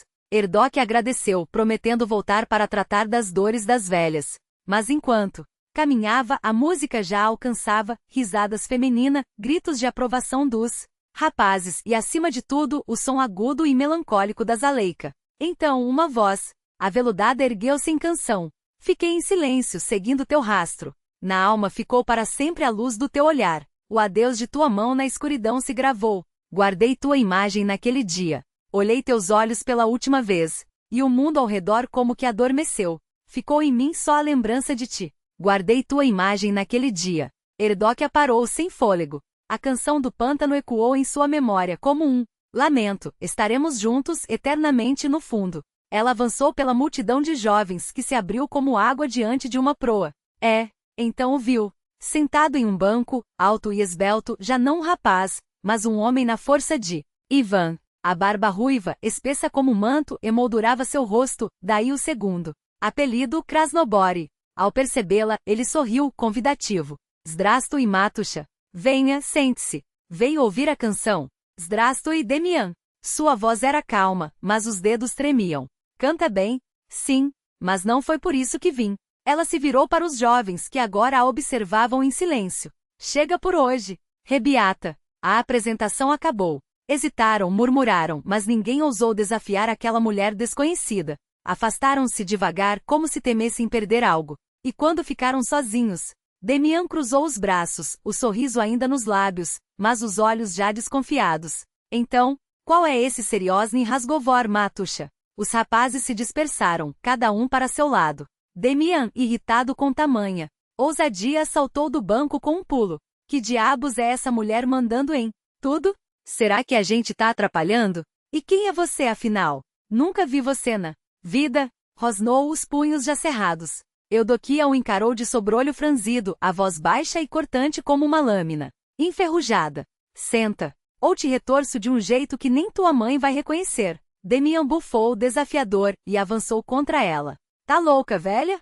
Some daqui. Tentou empurrá-la para fora do pátio, mas Eudoquia sussurrou, quase sem mover os lábios. Vasos se torçam em cordas, ossos se façam pedra. O corpo de Demian estremeceu. Os olhos arregalados, a faca que segurava caiu no chão com um tinido metálico rolando até os pés dela. Eudoquia chutou a lâmina para longe, agarrou-o pelo braço e o arrastou para dentro da cabana, longe dos olhares curiosos. Nem ela mesma esperava tal reação. Nunca antes usará seus conhecimentos contra um homem, nem quando Saveli a torturava na floresta. Sempre. Se contivera, sempre poupara. Mas algo dentro dela rompeu como uma represa. Demian, agora mudo e pálido, foi empurrado para o celeiro. Um golpe no peito o fez despencar de costas no feno, os olhos arregalados em pânico mudo. O coração de Eudoquia batia firme, mas a fúria já se dissipava, substituída por um frio calculista. Sentou-se em um toco frente a ele, cruzou os braços e falou lenta e deliberada. Me conta, Demianchik, onde está tua noiva Esenia? O rapaz gemeu, os olhos cinzentos cheios de terror. Eu não, fala. Ela pegou um punhado de palha e começou a torcê-lo entre os dedos. Se mentir, vou apertar mais. Entendeu? Demian engoliu em seco, o corpo tremendo como folha ao vento. Assentiu a respiração ofegante. Por que matou a moça? Não matei. Juro por Deus. Gritou, desesperado. Eudoquia torceu a palha com força. Demian se contorceu como se levasse um chicote nas costas, a barba ruiva erguida, os dedos retorcidos em ângulos impossíveis. Um uivo escapou de sua garganta, lágrimas jorrando dos olhos. Eu avisei, disse ela implacável. Fala a verdade. Por que torturou a pobre menina? Foi ela, arfou Demian, recuperando o fôlego entre soluços. Ela quem quis. Eudoquia esperou, imóvel. Ele engoliu o choro e começou a falar. Ela fugia de mim, virou o cavalo no caminho errado. Quando a alcancei, já estava afundando no pântano. Não consegui puxá-la a tempo. A palha rangeu entre seus dedos novamente. Demian se encolheu, os músculos se contraindo em espasmos de dor. Um jorro de sangue escorreu de seu nariz, tingindo a barba de vermelho. Mentira. Cortou. Eudoquia severa. Por que correria de você, se não temesse o mal que planejava? Ele ofegou, o peito arfando. Ela queria voltar, por causa da cruz. A cruz que eu roubei do mosteiro, quando trabalhava lá como carpinteiro. Por quê? Quis uma festa de casamento como ninguém nunca viu. Os monges me pagaram. Pouco então, resolvi levar a cruz. Eles têm tantas, uma menos não faria diferença. Ia vendê-la na feira, comprar tudo para a festa. Mas Esenia, a tola, estragou tudo. A voz dele quebrou. Naquela noite, estávamos no nosso lugar, atrás da aldeia. Quis surpreendê-la, contei tudo. Quando ela viu a cruz, arrancou de minhas mãos e correu para a floresta como uma louca. Gritei, implorei que parasse. Não sabia o que os monges fariam se descobrissem o roubo. A alcancei perto do pântano, tentei tirar a cruz dela, mas jogou-a na lama. Perdi a cabeça, e a empurrei também. Ele soluçou, o sangue escorrendo pelo rosto. O celeiro ficou tão silencioso que se ouvia o farfalhar dos ratos sob o assoalho. Eudoquia olhava para ele com um ódio que queimava por dentro, mas se conteve. Não, era dela o direito de julgar. Jogou a palha torcida no chão. Você tem duas escolhas, Demian. Cada palavra soava como uma sentença. Primeira, vamos ao mosteiro. Lá confessará tudo ao abade, o roubo da sagrada cruz e o assassinato de uma alma inocente. O igúmeno o entregará às autoridades. Talvez não o enforquem pela morte, mas pela profanação, suspirou secamente. Embora duvido que sua alma preta se preocupe com isso. Demian a encarava, o rosto uma máscara de medo e desespero, lágrimas e sangue se misturando na barba espessa. A segunda opção é mais simples. Eudoquia se levantou, a voz firme. Vem comigo até o pântano onde afundou Esenia. Pedirá perdão a ela. Se ela o perdoar, eu o libertarei. Palavra de honra. Ele assentiu com violência, como um afogado se agarrando a um galho podre. Eudoquia saboreou a ironia amarga. O rapaz não fazia ideia do que o esperava. Saíram da aldeia quando o crepúsculo já manchava o céu de roxo. Chegaram ao pântano na escuridão total. O ar era espesso, úmido, fedendo a podridão. Demian olhava para todos os lados, os passos hesitantes. Também ouviu o que Eudoquia ouvia. Um canto arrastado, lamentoso, que perfurava os ossos como agulhas de gelo. Quando compreendeu, já era tarde. Suplicou, chorou, pediu para voltarem para levá-lo ao mosteiro, mas Eudoquia não cedeu. Desta vez, Esenia não era um vulto pálido sobre a água. Estava ali, imersa até a cintura na lama negra, os cabelos molhados colados ao rosto. Seus olhos, dois abismos abertos, fixavam-se em Demian, que gemia paralisado de terror.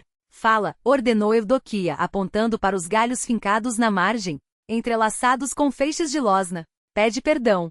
Por sua causa, ela está presa aqui, sem paz. Arrasta outros para o fundo como você fez com ela. Demian tremia, as palavras preso na garganta. Do pântano ecoava uma voz que não era a voz. Juntos iremos eternamente no fundo. Perdoa-me, Eseniuska, meu amor, não sabia o que fazia. Choramingou. Farei qualquer coisa, só me solta. Esenia voltou-se para Eudoquia, que entendeu sem palavras. Aproximou-se da beira. Arrancou alguns dos galhos amarrados com losna. Esenia emergiu lentamente, pisando na terra firme. Perdoa-me, repetia Demian de joelhos, as mãos estendidas como um mendigo. Eudoquia já havia desfeito o feitiço. Ele poderia fugir, mas não fugiu. Esenia parou diante dele, estendeu a mão e tocou seu rosto ensanguentado. Demian abraçou-a, enterrando a cabeça em seu ombro, soluçando como uma criança perdida.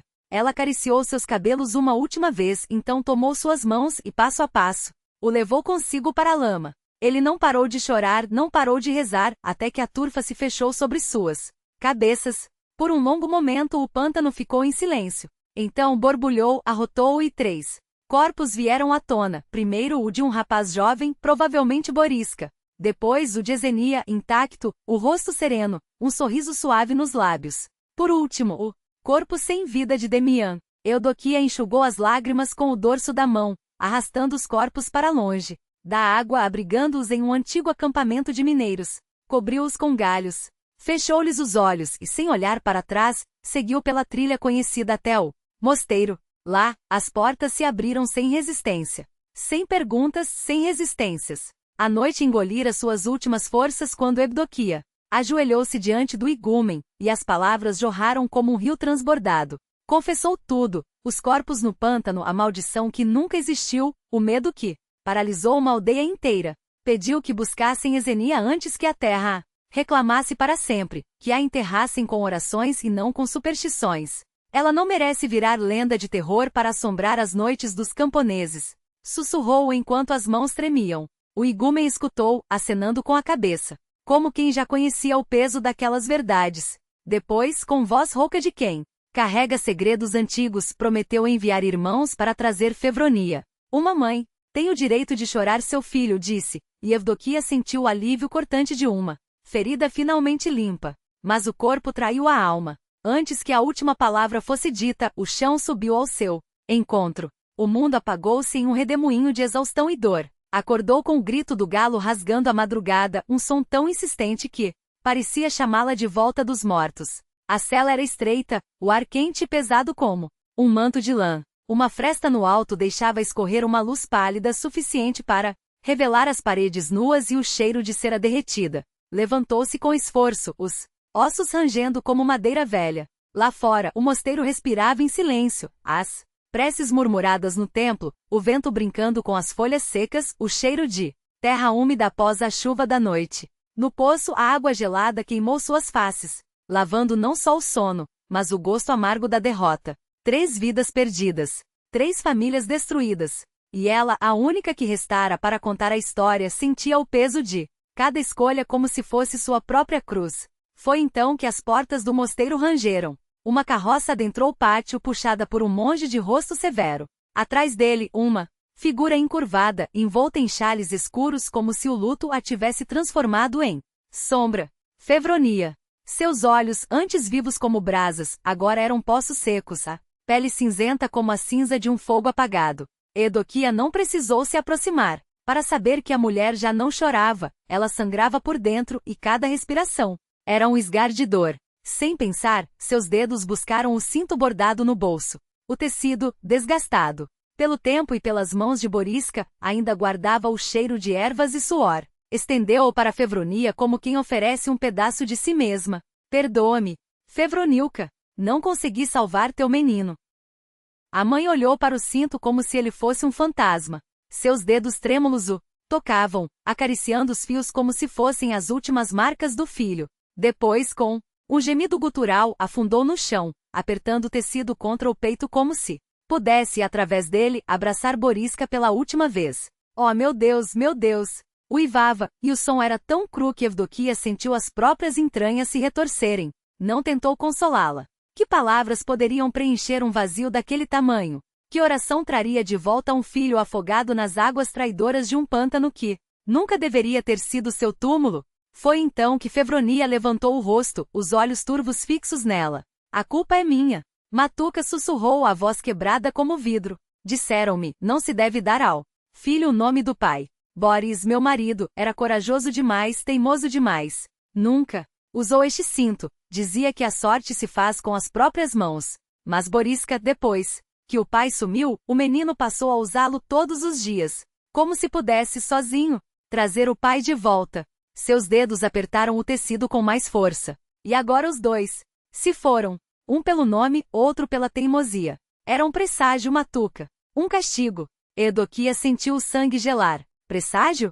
Não. Ela conhecia a verdade. Boriska morrera por ganância, por medo, por homens que preferiram sacrificar crianças a enfrentar suas próprias sombras. Mas como explicar àquela mãe destroçada que o mal não era uma maldição, mas uma escolha? Que o cinto não amaldiçoara ninguém. Foram as mãos humanas que empurraram o menino para a morte? Em vez de discutir, ela apenas segurou Fevronia pelos ombros, ajudando-a a se levantar. Guarda o cinto, filha. Que ele te lembre do amor deles, não da dor. A mulher acenou, os olhos vazios, e Evdokia soube que nenhuma palavra a alcançaria. Naquele momento. Às vezes, a única cura é o tempo, e mesmo ele, às vezes, não é suficiente. Deixou Fevronia aos cuidados dos monges e vagou pelo mosteiro como uma alma penada.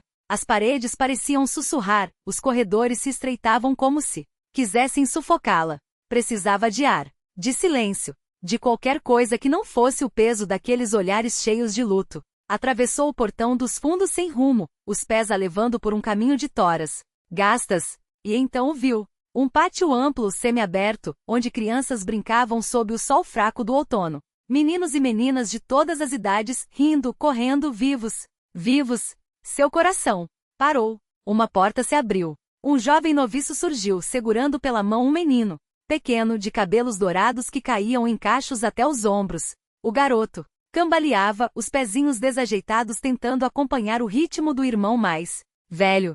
Maria chamou o noviço a uma menina maior, cuida de Lázaro. O mundo de Evdokia desabou. Lázaro. O nome ecoou em sua mente como um sino quebrado. As pernas falharam.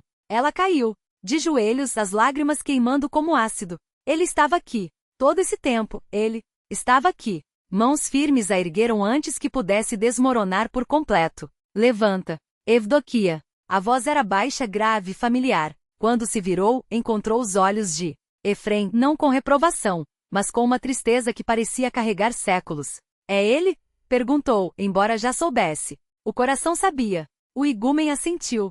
Não convém que o vejas assim. Primeiro, recomponha-se. Depois, permitirei que se encontrem. Ela tentou protestar, mas as palavras se perderam no nó da garganta. Você sabia? Vacu me contou tudo quando trouxe. E eu soube desde então que um dia você veria. Seus olhos brilharam com algo entre compaixão e advertência. Mas não. Imaginei que seria assim. Que você chegaria como uma guerreira ferida tendo enfrentado não só o pântano, mas suas próprias sombras. Evdokia baixou a cabeça. As lágrimas caíam, não mais de dor, mas de algo mais profundo, um alívio tão doloroso que doía. Por quê? Porque o chamaram de Lázaro? O igúmen sorriu, um gesto raro que iluminou seu rosto austero. Porque como Lázaro das Escrituras, este menino foi tirado da morte. Não por um milagre divino, mas por suas mãos, Evdokia. Você o arrancou das garras daqueles que o queriam morto. Você o trouxe de volta à vida. Sua voz baixou. E em hebraico seu nome significa Deus ajudou. Porque no fim foi ele quem guiou você até aqui. Ela fechou os olhos, sentindo o sol fraco aquecer seu rosto. E agora? Agora, disse Efrem, você tem uma escolha. Assim como Lázaro teve. Assim como todos nós temos. Seus olhos eram firmes, mas gentis. Ele é jovem. Seu caminho ainda está sendo escrito. Se sua alma o chamar para a vida monástica, você promete não impedi-lo. Se ele escolher você aqui, uma pausa carregada, então o deixaremos ir. Evdokia olhou para o céu, onde nuvens escuras se rasgavam, deixando passar raios de luz dourada. Uma promessa. Uma segunda chance. Prometo, sussurrou. O igúmen fez o sinal da cruz sobre ela. Vá com Deus, filha. Seu caminho foi longo, mas não foi em vão. Ela permaneceu ali por um instante, os dedos apertando a madeira do portão. Através de uma fresta viu o menino. Seu menino rindo enquanto a menina mais velha o ensinava a empilhar pedras. Os cachos dourados brilhavam como fogo. E pela primeira vez em anos, Evdokia acreditou que o futuro poderia ser diferente. Que talvez tudo pudesse voltar ao seu lugar.